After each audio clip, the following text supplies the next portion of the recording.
Bom dia a todos os espectadores que estão assistindo mais uma videoaula. Hoje na nossa videoaula iremos discutir um assunto bem interessante. O assunto a ser discutido nessa videoaula será sobre barroco em geral e arcadismo. Conforme o Lucas citou os temas a ser discutidos, irei explicar sobre o barroco em geral. Introdução. O período conhecido como barroco ou seiscentismo é constituído pelas primeiras manifestações literárias genuinamente brasileiras ocorridas no Brasil colônia, embora diretamente influenciadas pelo barroco europeu, isto é, vindo das metrópoles. O termo denomina genericamente todas as manifestações artísticas dos anos 1600 e início dos anos 1700. Além da literatura, estende-se a música, a pintura, a escultura e a arquitetura da época. Contexto histórico. Após o Concílio de Trento, realizado entre os anos de 1545 e 1563, e que teve como consequência uma grande reformulação do catolicismo, a disciplina e a autoridade da Igreja de Roma foram restauradas, estabelecendo-se a divisão da cristandade entre protestantes e católicos. Nos estados protestantes, onde as condições sociais foram mais favoráveis à liberdade de pensamento, o racionalismo e a curiosidade científica do Renascimento continuaram a se desenvolver. Já nos estados católicos, procurou reprimir todas as tentativas de manifestações culturais ou religiosas contrárias às determinações da Igreja Católica. Nesse período, a Companhia de Jesus passou a dominar quase que inteiramente o ensino, exercendo um papel importantíssimo na difusão do pensamento aprovado pelo Concílio de Trento. Isso resultou em um movimento artístico que expressava também atitudes contraditórias do artista em face do mundo, da vida, dos sentimentos e de si mesmo. Esse movimento recebeu o nome de barroco. O homem se vê colocado entre o céu e a terra, buscando a salvação de forma angustiada. Os sentimentos se exaltam, as paixões não são mais controladas pela razão, e o desejo de exprimir esses estados de alma vai se realizar por meio de antíteses, paradoxos e interrogações. Essa oscilação que leva o homem do céu ao inferno, que mostra sua dimensão carnal e espiritual, é uma das principais características da literatura barroca. Características do barroco.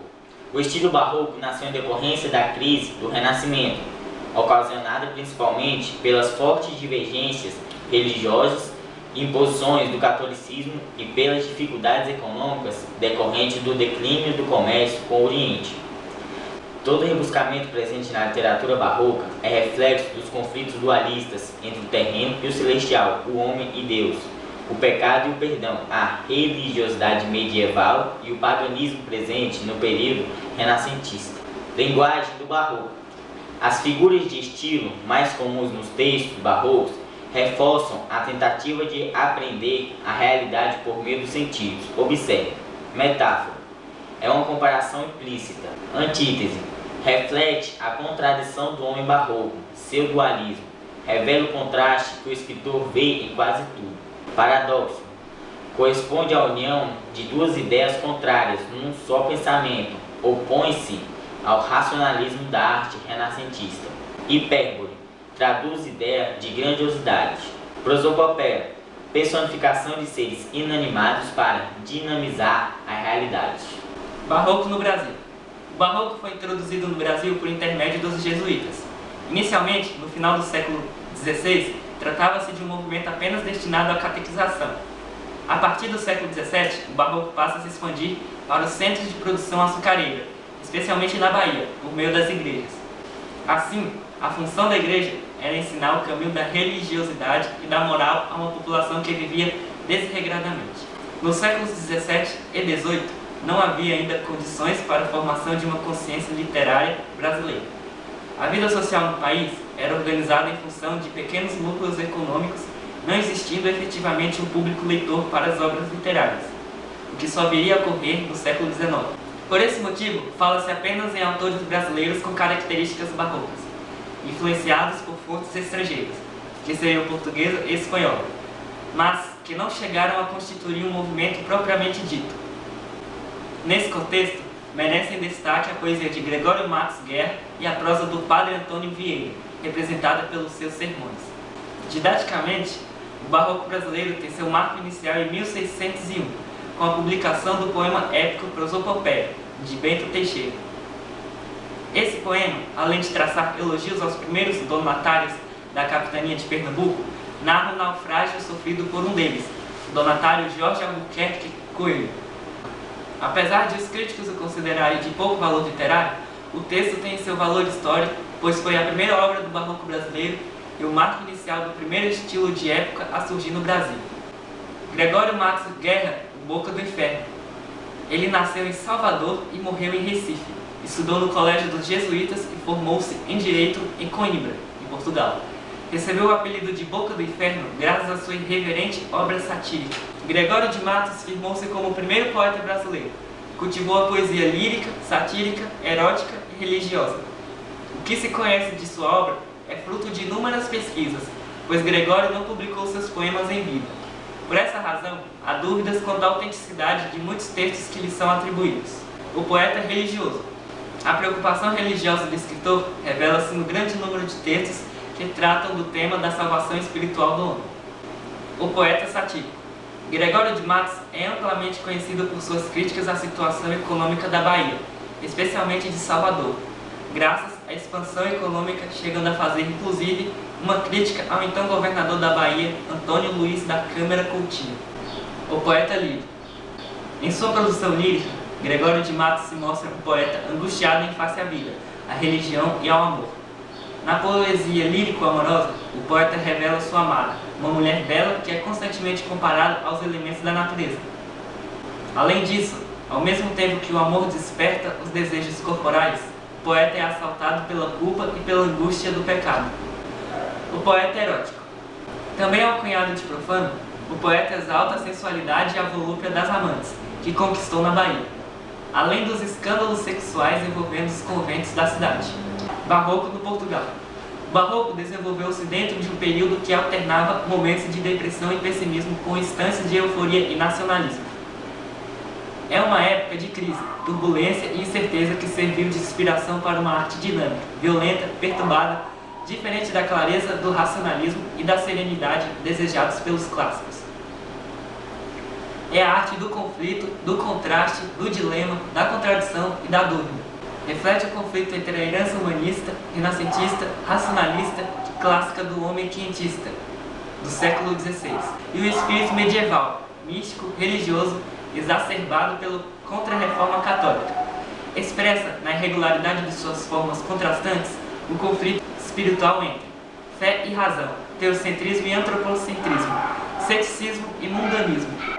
É a expressão de um homem repartido entre forças e princípios rivais, esta vida e a outra vida, o mundo daqui e o de além, natural ou sobrenatural. O corpo tenta a alma e quer queimá-la com a paixão. A alma castiga o corpo do pecador, castiga com o fogo, porque quer purificá-lo e reduzi-lo a cinzas. Desse espírito dualistas decorre na literatura a sobrecarga de antíteses, paradoxos e oxímoros. Na escultura e na arquitetura, a exacerbação dos contrastes alto relevo e baixo relevo, formas côncavas e convexas. Na música, os esquemas polifônicos, geradores de contraponto e da fuga. A produção seiscentista da literatura portuguesa privilegia como gêneros literários a poesia lírica, a oratória seca, o teatro de costumes, a prosa moralizante, a epistolografia e a historiografia. O barroco em Portugal desenvolve-se entre 1580 e 1756. Em 1580, Portugal perde sua autonomia como país, passando a integrar o Reino da Espanha. Em 1756, funda-se a Arcádia Lusitana, que era uma academia poética e tem início um novo estilo, o arcadismo. Ao contrário do resto da Europa, onde se vivia um forte sistema político absolutista, o barroco português não inicia em 1600. Portugal encontra-se nesta época em profunda crise política, econômica e de identidade social, provocada principalmente pela perda do trono para Filipe II da Espanha. A nobreza abandona as cidades, saindo para o campo, levando pequenas cortes consigo, dessa forma tentando preservar a identidade sociocultural portuguesa. Fechados às influências da Espanha, encontram-se também fechados ao mundo. É nesta época que nasce a arquitetura chão. O arcaísmo, também conhecido como setecentismo ou neoclassicismo, é um movimento que compreende a produção literária brasileira, na segunda metade do século XVIII. O nome faz referência à Arcadia, região do sul da Grécia que por sua vez foi nomeado em referência ao semideus Arcas, filho de Zeus e Calisto. Denota-se logo de início as referências à mitologia grega que perpassam o movimento. Profundas mudanças no contexto histórico mundial caracterizam o período, tais como a ascensão do iluminismo, que pressupõe o racionalismo, o progresso e as ciências. Na América do Norte, ocorre a independência dos Estados Unidos, em 1776, abrindo caminho para vários movimentos de independência ao longo de toda a América, como foi o caso do Brasil, que presenciou inúmeras revoluções e inconfidências até a chegada da família real em 1808. O movimento tem características reformistas, pois seu intuito era o de dar novos ares às artes e ao ensino, aos hábitos e atitudes da época. A aristocracia em declínio viu sua riqueza esvaziar-se e dar lugar a uma nova organização econômica liderada pelo pensamento burguês. Ao passo que os textos produzidos no período convencionado de quinhentismo sofreram influência direta de Portugal e daqueles produzidos durante o Barroco. Na cultura espanhola e no arcadismo, por sua vez, foram influenciados pela cultura francesa devido aos acontecimentos movidos pela burguesia que sacudiram toda a Europa. Algumas características do arcadismo são: racionalismo. Em virtude de a arte ser concebida com a imitação do real, toda a criação que dela se originasse deveria ser filtrada tão somente pela razão. Nesse sentido, o artista deveria recorrer às emoções genéricas, e não aquelas oriundas de paixões criativas, frutos de inspiração pura e simples do enunciador. Exaltação da natureza. Mostrando-se totalmente oposta da realidade permeada nos grandes centros urbanos, uma vez que lhes proporcionava subsídios suficientes para a purificação da alma. Imitação dos antigos. A arte greco-romana, considerada modelo de perfeição, equilíbrio, beleza e simplicidade, exerceu forte influência aos moldes neoclassicistas, no que se refere à temática, às regras de composição e ao predomínio das figuras mitológicas. Vai, vai, vai, vai, vai, vai, vai, vai, vai, vai, vai, vai, tchadananana, tchadananana.